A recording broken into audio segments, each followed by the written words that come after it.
Well, hello, good afternoon, ladies and gentlemen. Welcome to London. We are now just hours away from Friday night boxing. Live on TNT Sports from 7 o'clock. It's another cracker from British boxing's spiritual home of York Hall. The main event, the return of the unbeaten British, Commonwealth, WBO International and European lightweight champion from Maidstone. His hands are made of stone. His name is Sam Noakes, and he makes the first defence of his European crown against a game-hungry challenger from Italy, Gianluca Ceglia. And we're going to start with the main event. We're actually going to begin with 12 rounds for the EBU European Lightweight Championship. Let's first welcome to the scales the challenger, with a record of 21 wins, 4 defeats and 1 draw, with 4 wins coming by way of knockout from Campania, Italy, Gianluca Ceglia.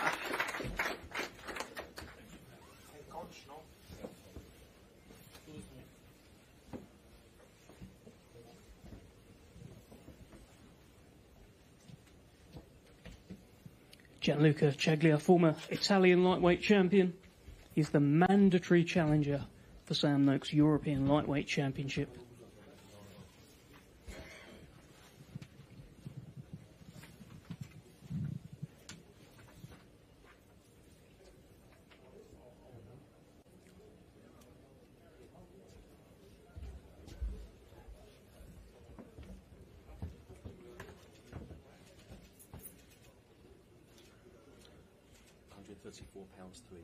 £134 and 3 ounces for the challenger, Gianluca Ceglia, with his chain and hat on.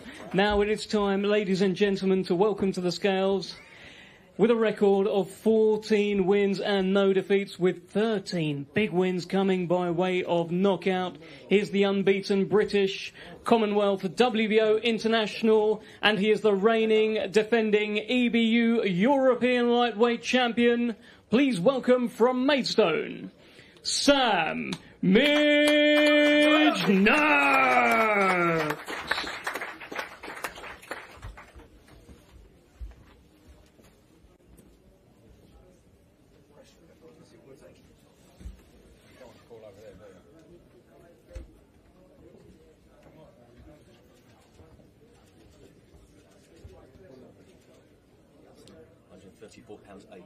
£134 and 8 ounces for the champion, Sam Noakes. We're going to face off now. Both fighters have made weight for the main event tomorrow evening. Live from 7 o'clock on TNT Sports will be British boxing's spiritual home of York Hall. Sam Noakes, Gianluca Ceglia, your main event. Let's get a face-off.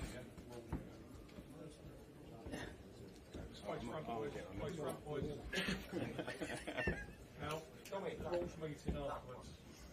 There's a rules meeting afterwards. There's a rules meeting in there. Condition on any meeting tomorrow. Yes. Oh, that's good, man. Here. Condition there. Face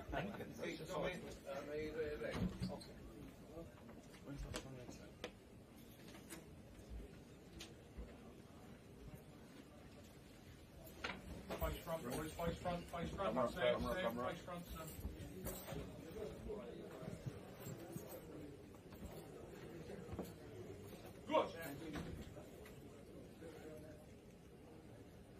Face off, boys.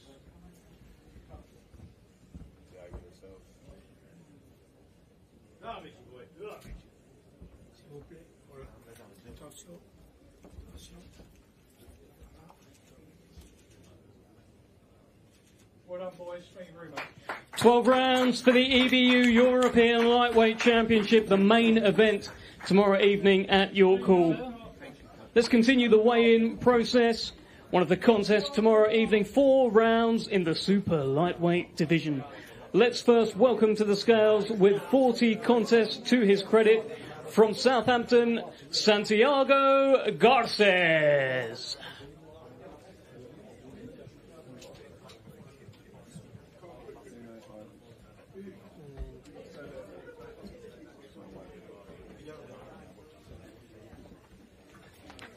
Santiago Garces tomorrow evening takes on Keno White, who will be making his professional debut.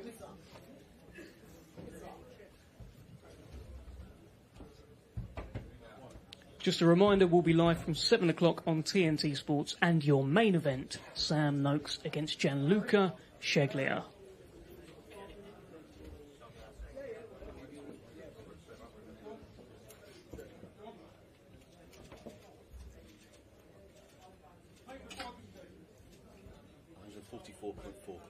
£144.4 for Santiago Garces.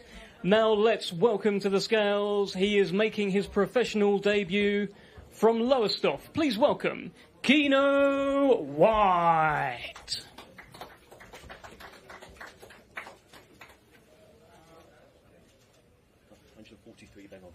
£143 for Keno White.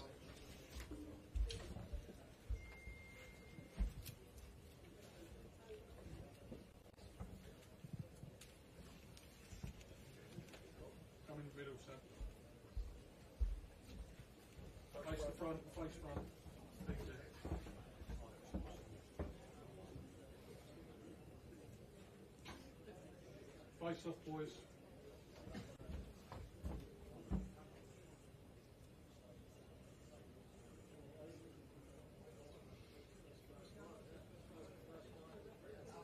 Thank you, boys. 4 rounds in the super lightweight division tomorrow evening at York Hall. We'll continue the weigh-in process once again with 4 rounds in the super lightweight division.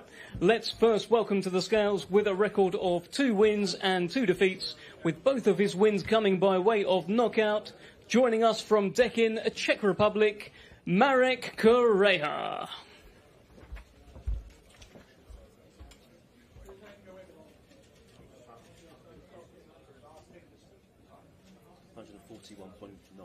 £141.9 for Marek Correa. Okay, now let's welcome to the scales, making his long-awaited professional debut. Please welcome from Swindon, John Isaacs.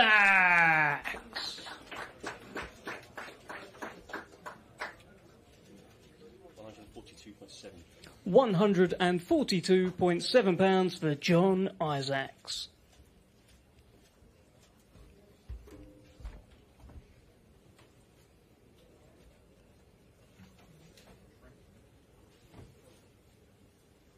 Middle, boys. Face front. Face front. Face front.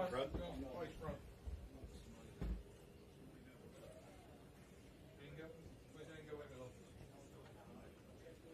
Starting on first time.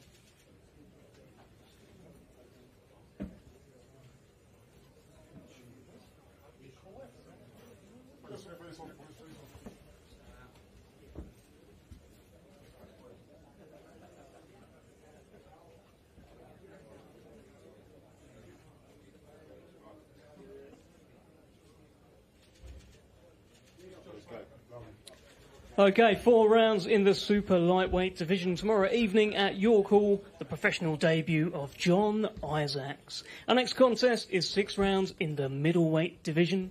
Let's first welcome to the scales with 70 contests to his credit from Sofia, Bulgaria. Please welcome Angel Emilov.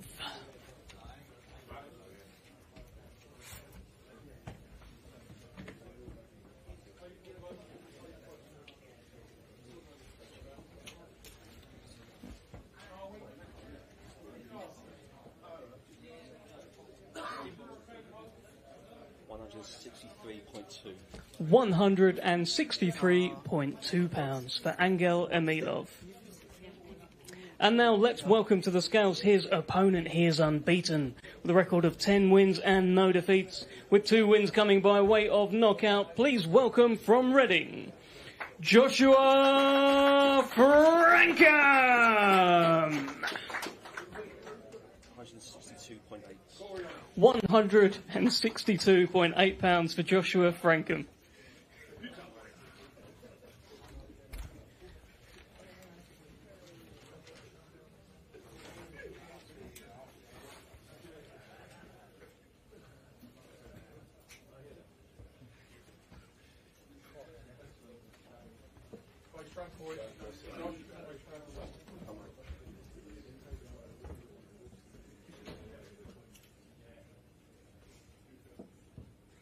Face off, boys.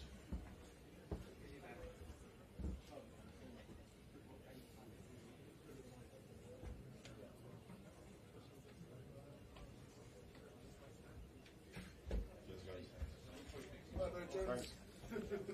6 rounds in the middleweight division tomorrow evening on TNT Sports. Our next contest is 6 rounds in the super lightweight division. Let's first welcome to the scales from Sokolov, Czech Republic, with a record of 4 wins and 2 defeats, with 3 wins coming by way of knockout, Peter Broski.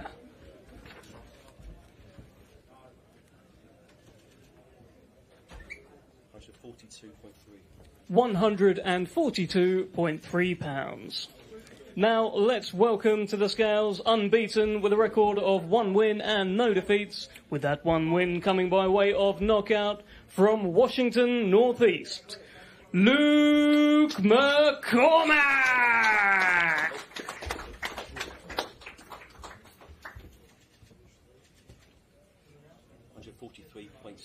143.6 pounds for Luke McCormack. Fight number 2 for the Olympian Luke McCormack, live on TNT Sports tomorrow evening.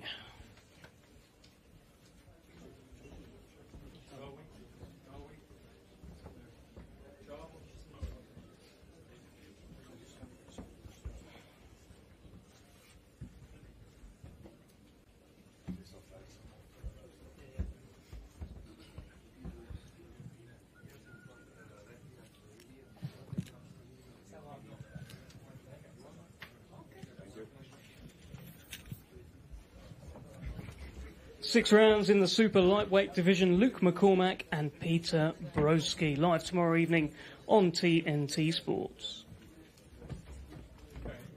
Our next contest is 4 rounds in the featherweight division. Let's first welcome to the scales, with 32 contests to his name, from Managua, Nicaragua, Darwin Martinez.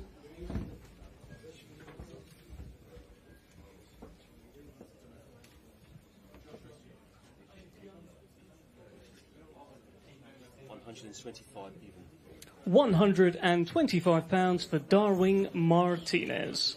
Now let's welcome to the scales his opponent, unbeaten with a record of 2 wins and no defeats, with 1 win coming by way of knockout, joining us from Rochester, Classy Charlie Hickford.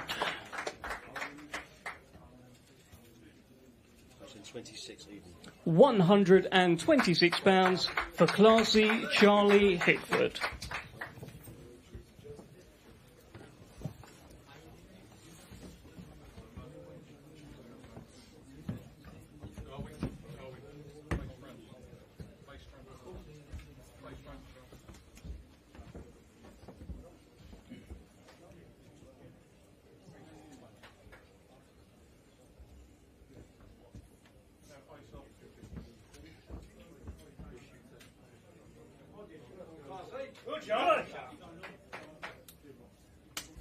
Charlie Hickford, Darwin Martinez, 4 rounds in the featherweight division tomorrow evening, live on TNT Sports from York Hall. Our next contest, 4 rounds in the featherweight division.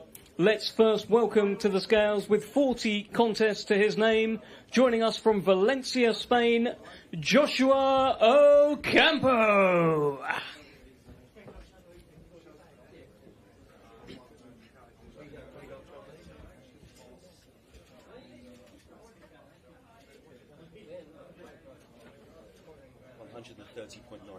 130.9 for Joshua Ocampo. Now let's welcome to the scales his opponent, unbeaten with a record of 1 win and no defeats, joining us from St Albans. Please welcome Christian the Future Fetti.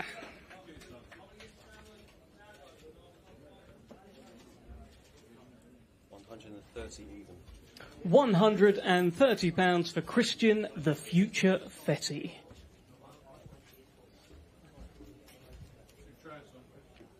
Let's get some photos down the front and a face-off Fighters are being encouraged to put their trousers on.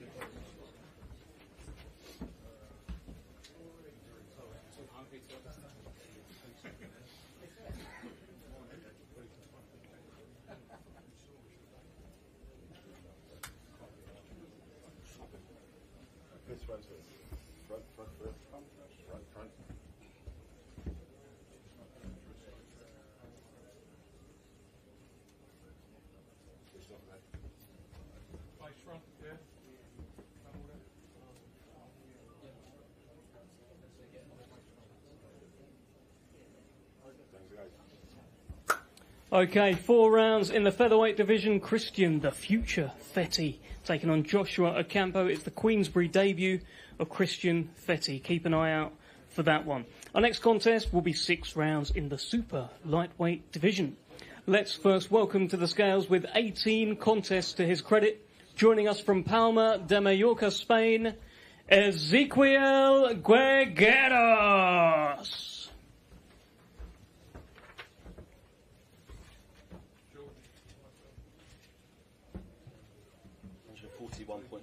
141.9 pounds for Ezequiel Guergueros. Now let's welcome to the scales his opponent, unbeaten with a record of 8 wins and no defeats, with 5 of those wins coming by way of knockout. Joining us from Cork, Ireland, please welcome the Irish takeover, Steven Cairns.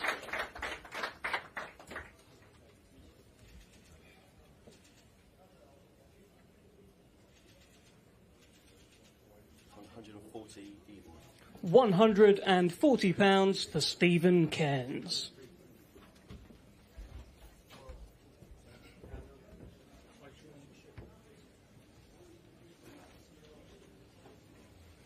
And just a reminder again, we'll be live from 7 o'clock on TNT Sports. The main event, Sam Noakes, Gianluca Ceglia, EBU European Lightweight Championship on the line. You're looking at Steven Cairns taking on Ezequiel Guergueros.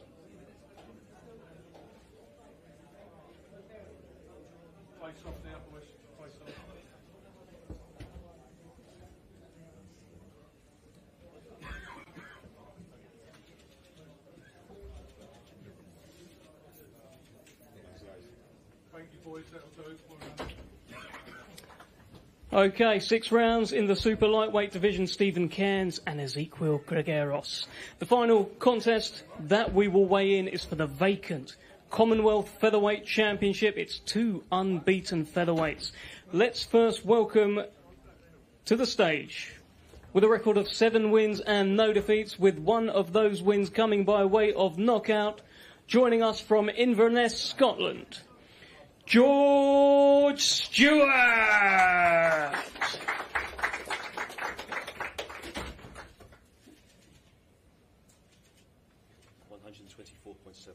124.7 pounds for George Stewart. And now let's welcome to the scales, unbeaten with a record of 10 wins and no defeats, with 7 of those wins coming by way of knockout, joining us from Islington, Masood Supermas Abdullah.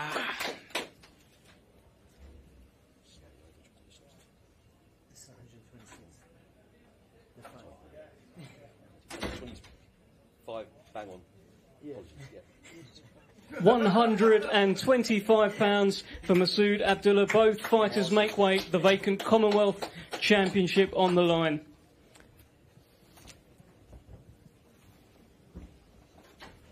This will be your chief support tomorrow evening live on TNT Sports.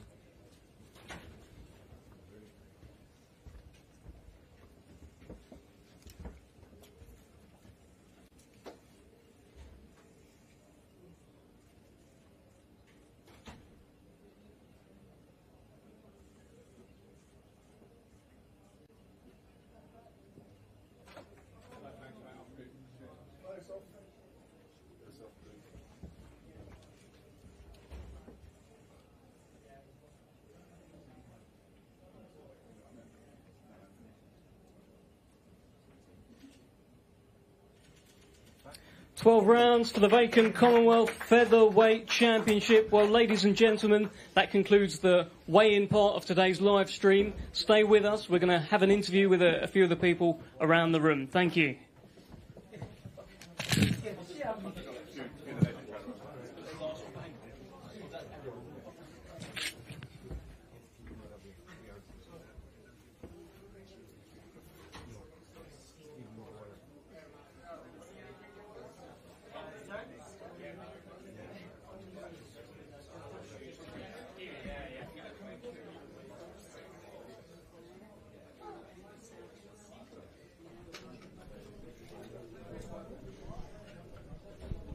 Well, that was the weigh-in process. I'm delighted to be in the company of Francis Warren. And Francis, your man, Sam Noakes, 14-0 from Maidstone, hands made of stone.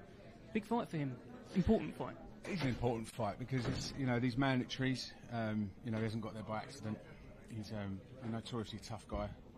And, yesterday at the press conference he had plenty to say. And, he came in, obviously confident with the weight's sake, weighing in with his chain and his hat on. So he knew he's done his work. He knew exactly where he was at. And I fancy he's coming in to try and upset the apple cart because, Sam's at a very important stage of his career. I mean, obviously every fight is the biggest fight of any fighter's career, but there's so much on the horizon that particularly, for Sam Noakes for the next 12 to 18 months, and just slightly taking his eye off the ball could be a problem. However, we all know how hard Al Smith trains his guys. We all know how tough Sam Noakes is, and he's obviously, if he ever did get in any trouble in any fight, he's got those, as you said, hands made of stone. So listen, Sam Noakes is, I think he's one of a kind for me. He's not just one of the nicest guys you'll meet out of the ring. He's one of the hardest working guys in the gym, and one of the nastiest buggers in the ring as well. I can vouch for the nice guy thing as well. I mean, normally on weigh-in day, when they're having to really drain down, fighters are moody. Fighters don't want to talk. He was having a laugh and a joke with me back there. How is he just always a nice man? Good family. Yeah. Good family. Good morals. He's been brought up by a very, very loving, close family, and you can see that always on fight night. Even when it's not one Sean or Sam fighting, they'll always come and support the local Kent fighters. His mum and dad are always there supporting Moses and Charlie Hickford or Mason Payne. They're a real tight-knit community down there in Kent, and it's a real nice thing to see that they've all got each other's back. But he's just the self-belief in Sam, especially since that Mendy fight and going the distance with somebody who of vastly greater experience than himself. And a shutout win against a very, very tough man in Mendy to secure his fourth title in four fights. I just, for me, it's made his shoulders go back, his head go higher, and he believes in himself now that he could be he's that close to mixing it with some of the top guys in the world. Not just, obviously this is mandatory for the European crown that he's got to go and take care of. I think that, be knocking on the door for eliminators within the next sort of 2 or 3 fights. There's no one in Britain left for him apart from the obvious guy, which I'm sure you're going to mention. Mr. Mark Chamberlain. Mr. Mark Chamberlain. We can't get away from that one, and I know Mark's probably sick of Sam's name and vice versa. But it's a fight down the road that we all want to see. Mm-hmm. But first and foremost, Sam, he's building his ranking with the WBO nicely. And there's a few other titles out there that we don't pick up a ranking with the BF or the BC. I know he's in the top 15 with the BC, so that's another route. You can always looking for potential fights within all the top 5 and 6 of the governing bodies, because you never know, you might go and pick up a voluntary against one of the superstars. Mm-hmm. You never know. So. Well, I mean, why? I mean, yeah, they might take it because he's Sam Noakes. He's become quite a popular guy, but hands made of stone. It's one of those, isn't it? Absolutely. But listen, the Americans always think that sometimes they might think the Brits that they've got good records. Sometimes they think, it's a good name. He's got a great record. He's going to get decent press from the UK, and they might, one day they might want to bring him over to the States and say, come and see, come and see if you can mix with one of our guys. And I don't think he'd hesitate, to be honest. I think he's in that mindset now where he thinks, I'm about ready to go and mix it with some of the top guys in the world. But he says he wants to get his streak going again. That streak was a thing of beauty. 13-0, 13 knockouts, right? And Mendy's an okay guy to lose it against because nobody knocks him out. But Ceglia, he's only been stopped once, 10 years ago, higher weight. tough guy to do it against, to get the streak back going. Yeah, I totally agree with you. But he's got to take care of business if he wants to keep hold of the title. He works so hard to win against Mendy. He's got to take care of his mandatory. And there was, there's other fights. There was other fights offered. But Sam said, no, I don't want to just vacate because this guy's not particularly well known. No disrespect to him, not particularly well known. It's not like it's set in the world. It's not one of those fights that everyone's going, oh wow, But it's a big fight for him to get to get the respect, I think, of being European champion. You beat a mandatory challenger, I think you're thought of in a different light. To get his knockout streak back, we'll have to see. But he's going to have to wear him down. He's going to have to keep on him. He's going to have to rough him up. And I think if you look at something like the fight against Lewis Sylvester, for example, everyone thought that might have been a tough night at the office. I lost my voice for 2 weeks after that fight. I genuinely thought that Lewis was going to come and cause him problems. Not necessarily problems in terms of getting beat, but I thought he might have dragged him into later rounds. But Sam does something to people, and I've said it before. He's expanding foam. He gets on you and does not let you go. And I think this guy might find it a slightly tougher night than people are expecting. And I think Sam gets a stoppage late on. Well, we very much look forward to seeing that. I've got to ask you another thing on the whole Mark Chamberlain aspect. Obviously, it's a fight, both unbeaten, both being built up very, very nicely. There's another factor to that. There's another element. Mark Chamberlain, is managed by Frank Warren, your father. You manage Sam Noakes, the son. How on earth is all of this going to work? What is Sunday dinner going to be like at the Warren table? Well, the week before the fight, there's no Sunday dinner. It's we're going into battle, and no, listen, we do the best for our guys, and it's the first time it's ever happened. So if it does ever happen, if it does happen when that fight happens, sort of standing in opposite corners, so as to speak, it'll be a good, it's a good story. It's a good angle for the fight, and we'll enjoy it. We'll enjoy the rivalry, and we're a competitive family. And it'll be fun. It'll be a very serious situation, but there will be a wry smile on both our faces as we look at each other across the ring. Oh, I love it. But fortunately, it'll be the two guys most important in the whole situation are the fighters. So it'll be them doing the fighting, not me and my dad. I should think so too, Francis. Francis, thank you so much. We're going to let you go. Thanks, we're going to swap you out. And best of luck to you tomorrow evening. Well, you're not fighting again, but let's bring in Steven Cairns and Dave Caldwell. Hello, Stephen. How are you, sir? How you doing, right? Irish Takeover. Hello, Dave. Right. How are you, mate? First time we've actually done this on screen together, right? Yeah. Is he any good? He's not bad. Yeah. He's not bad. I'll be honest with you. I'm pretty much excited about where he's at, where he's going. The thing that's impressed me most over the last 18 months is his development of his IQ. He can punch. He's always been able to punch. When he came to me as an 18-year-old kid, he could punch. But it's a refinement. It's the setups, the intelligence. It's the punch picking, and it's just the maturity. He's boxing Uzbekistan, boxing Spain, Denmark, boxing everywhere, and so it's all storing in there, and his IQ's increasing really, really well. Well, they call you the Irish Takeover, my friend. What is the plan for Steven Cairns? Talk me through it. I want to take over. The world or just Ireland? The world. Yeah. Tell us about it. Fight by fight. The Irish takeover is like I want to bring all of Ireland together, and I want to show other Irish athletes, boxers, young boxers, this younger generation that it can be done. I want to be the best boxer to ever come out of Ireland. That's my plans by the time I finish. I love that ambition. I can see it in your eyes as well. Goodness me, you're looking right. You mean it. There is a fire in the eyes of Steven Cairns. So what can we expect from you tomorrow night at York Hall? You can expect a high boxing IQ along with some heavy hands. And when two of them mix, I think it's a knockout. I think that's what you can expect tomorrow night. That is a great little cocktail for success that day. Yeah. I always think that the problem with young fighters is when they can punch is that all they do is go over looking out for that punch, looking out for power, looking out for the highlight reel. And early doors and when we first started working together, that's what it was. But now I just love watching him go to work. I love seeing his brain tick. I love he follows the instructions. He tries, and we look at these fights as it's not about going in there crash bang wallop. It's about practicing what we do in the gym, because when you're in against good fighters and you get into title class, fellow prospects, things like that, then it's not just a case of going in there and letting your hands go. You've got to work openings, you've got to think about things, you've got to be careful about shots coming back.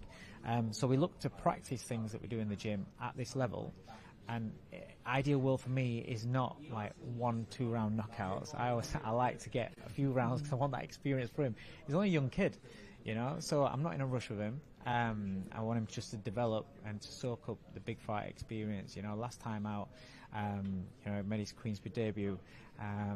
Great show, big show, live on TV, and it lasted like an handful of seconds. Barely saw him. But the thing is, it wasn't loaded up. It wasn't go out there. He literally just followed instructions. He literally did what we do, and he got rid of the guy, who's not a very easy man to get rid of. So ideally tomorrow, it's a 6th round. We've stepped in, you know, at 3 weeks' notice because he's always fit. We're always training. We don't do camps. So ideally for me, it's a 6th round. Ideally, 5.5 rounds in, then he gets a stoppage. Is that? Can you promise us some more ring time tomorrow, or Do you want some more ring time? I mean, I'd like to see like a little bit more, maybe a couple of rounds. Give me something. If Dave wants 5-6 rounds, what are you going to give us? I might give you 2 or 3.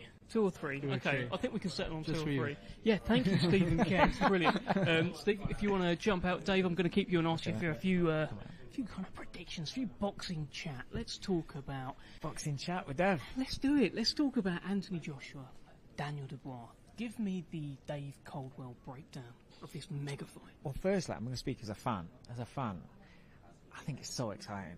I think it's a really, really exciting fight. I mean, you've got 2 giants, you know, both so explosive, they can turn each other's lights out like that. They've both got vulnerabilities, they've shown vulnerabilities.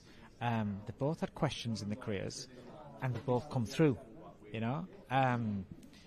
If I'm just going to look at bodies of work and black and white, then you've got to say Anthony Joshua's a favourite. For me, he's a favourite. Look at the 2-time heavyweight champion, come back from adversity.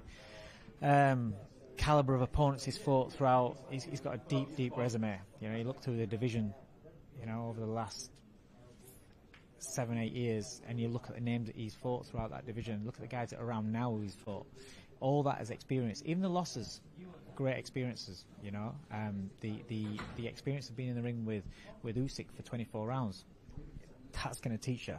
You know, but then you look at Daniel Dubois. He's been brought through, always been champion as this, you know, this big prospect coming through, blasting everybody out. But he's always showed a really good jab, great body work. Then he run into trouble himself, and that the stick that he's had, the reputation that he gathered through a couple of his losses, it's a very, very hard, it's a heavy burden to carry for a fighter, because that's like, it's insulting you in the worst way. And you know, a lot of people question his heart and his desire in those fights, myself included. You know, but I don't mind being wrong when you make an assumption on a fight on what you see. You can only judge on what you see. So I don't mind being wrong if that man goes out and proves me right. And I like that, because then that makes me a fan.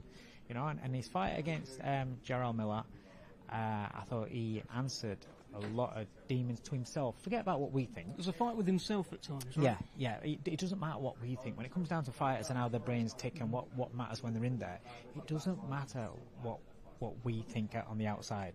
It's all about what they think about themselves. Mm-hmm. And I think that he got rid of some serious demons in that fight. And then you see the fight against Hrgović. And again, the shots that he was taking, he knew what he wanted to do, and no matter what Hrgović was going to do, he was going to get to where he wanted to be. You know, it's almost like, I think in the lead up, I think Hrgović again insulted him, because I think it was something to do with the sparring, and Daniel was like, I was a kid then, you know, and I think it got to him that he's still referring to him as that kid, and he had that fire, and I like to see that. So I think the way that he's come back makes him a really, really dangerous fighter, because I always thought he had the tools. Now, if he's got that mental toughness, that makes him even more dangerous. The only thing that I would say is that, for me, is the amount of times he got hit with that right hand against Hrgović, and you would think that they're prepared to take that right hand away, because they knew going into the fight that Hrgović throws that 1-2, 1-2, 1-2. Mm-hmm. So you would prepare that. The fact that he still didn't get out of the way of it makes me think, well, if he gets into that position and he gets nailed by AJ just isn't going to just throw that one combination, just a 1-2. You know, he'll come back with a left hook. He'll come back.